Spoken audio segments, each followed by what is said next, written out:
नागपंचमी के दिन अगर इन उपायों को आप पूरी श्रद्धा, भक्ति और विश्वास से करेंगे तो आपके घर के पितृदोष समाप्त हो जाएंगे, वास्तु दोष समाप्त हो जाएंगे और आपके अटके हुए कार्य भी पूर्ण होने लगेंगे।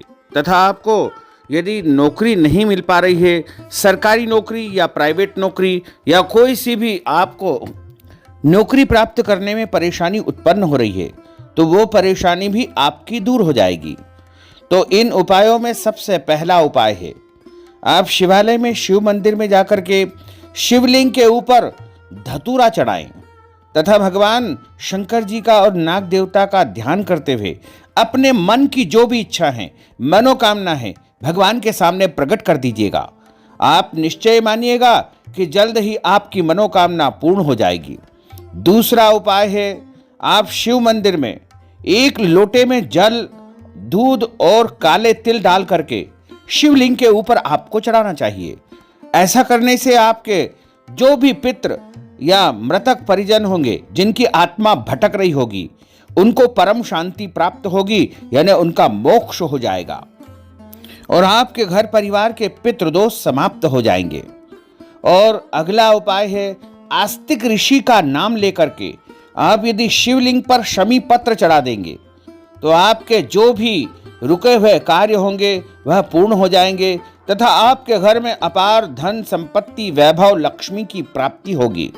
और 2 तांबे के लोटे में आपको जल ले जाना है। जल अपने घर से ले जाइए और शिवालय में शिवलिंग पर 2 लोटे एक साथ, जैसे कांवड़ यात्रा वाले चढ़ाते हैं, उसी प्रकार आपको एक साथ 2 लोटों का जल शिवलिंग पर नाग पंचमी के दिन ओम नमः शिवाय का जाप करते हुए आपको चढ़ाना है। यदि इस प्रकार आपने इस उपाय को कर लिया तो निश्चय मानिएगा कि आपके जो भी काम होंगे वो सब पूरे हो जाएंगे और आपकी सभी इच्छाएं पूर्ण होने लगेगी। और अगला उपाय है, आप लगभग 250 ग्राम कोयला जो कि लकड़ी से जल करके तैयार होता है, उसे काले रंग का जो होता है उसे कोयला कहा जाता है, और 250 ग्राम कोयला लेकर के अपने सिर से पैर तक 21 बार आप उतार लीजिएगा। और उतारने के बाद उन कोयलों को कहीं भी तालाब में, सरोवर में, समुद्र में, नदी में, कुएं में, बावड़ी में और बहते हुए पानी में या ठहरे हुए पानी में, या आप चाहें तो नाले में भी उसको डाल देंगे तो आपके जीवन के जो भी कष्ट होंगे, संकट होंगे, वो सब समाप्त हो जाएंगे। और यदि आपकी कुंडली में काल सर्प दोष होगा या फिर पितृदोष होगा तो वो भी समाप्त हो जाएगा। नाग पंचमी के दिन अपने घर में मोर पंख ला करके अवश्य रखना चाहिए। ऐसा करने से आपकी कुंडली में राहु केतु यदि आपको विपरीत परिणाम दे रहे हैं या राहु केतु के कारण, काल सर्प दोष के कारण आपके जीवन में बहुत कठिनाइयां या परेशानी पैदा हो रही है, तो आप यदि नाग पंचमी के दिन अपने घर में मोर पंख लेकर के आएंगे तो निश्चित तौर से आपके घर में समृद्धि का आगमन होगा और राहु केतु के जो भी दुष्प्रभाव होंगे वो सब समाप्त हो जाएंगे।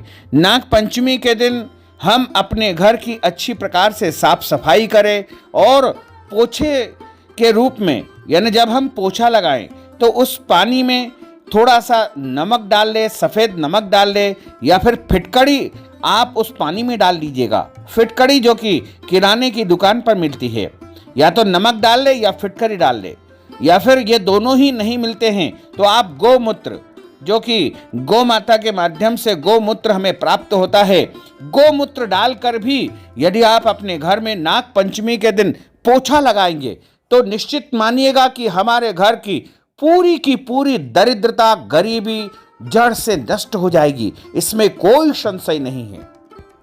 नाग पंचमी के दिन जो मनुष्य नाग देवता की मूर्ति पर सुगंधित इत्र अर्पण करता है उसके घर में अपार लक्ष्मी की प्राप्ति होती है।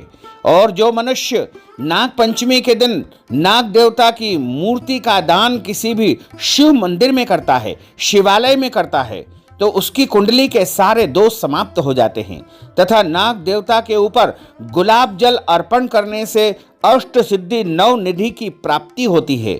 और नाग पंचमी के दिन जो मनुष्य सफेद रंग का चंदन शिवलिंग पर चढ़ा करके फिर नाग देवता को अर्पण करता है, उसके जीवन में कभी भी कोई कष्ट और संकट नहीं आते हैं। इस प्रकार इन उपायों को आप सुबह से लेकर के देर रात तक, यानी नाग पंचमी के दिन यानी 21 अगस्त 2023 श्रावण सोमवार नाग पंचमी के महासंयोग में करेंगे तो आप निश्चित मानिएगा कि आपको इसके परिणाम एक सप्ताह के अंदर ही देखने को मिलेंगे। यह अचूक उपाय है, गारंटेड उपाय है, आजमाए हुए गए उपाय है। इन उपायों को पूर्ण शुद्धता पवित्रता के साथ में आपको करना चाहिए। और जब हम उपाय करें तो हमारे मन में विश्वास, श्रद्धा और भक्ति भी होना चाहिए। तो भक्तजनों, माताओं, बहनों, हमने जो ज्ञानवर्धक जानकारी आपको प्रदान की है उसको आप अधिक से अधिक लोगों को शेयर करिएगा, लाइक करिएगा, कमेंट करिएगा। और यदि अभी तक आपने सब्सक्राइब नहीं किया है तो अभी और इसी समय सब्सक्राइब अवश्य कर लीजिए। आपको और आपके पूरे परिवार को सादर जय श्री कृष्ण, सादर धन्यवाद। आप सभी से अनुरोध है कि हमारे इस ज्ञानवर्धक वीडियो को अधिक से अधिक लोगों को शेयर करिएगा, लाइक करिएगा, कमेंट करिएगा। और यदि अभी तक आपने सब्सक्राइब नहीं किया है तो अभी और इसी समय सब्सक्राइब कर लीजिए ताकि इसी प्रकार की ज्ञानवर्धक वीडियो आपको निरंतर प्राप्त होती रहे।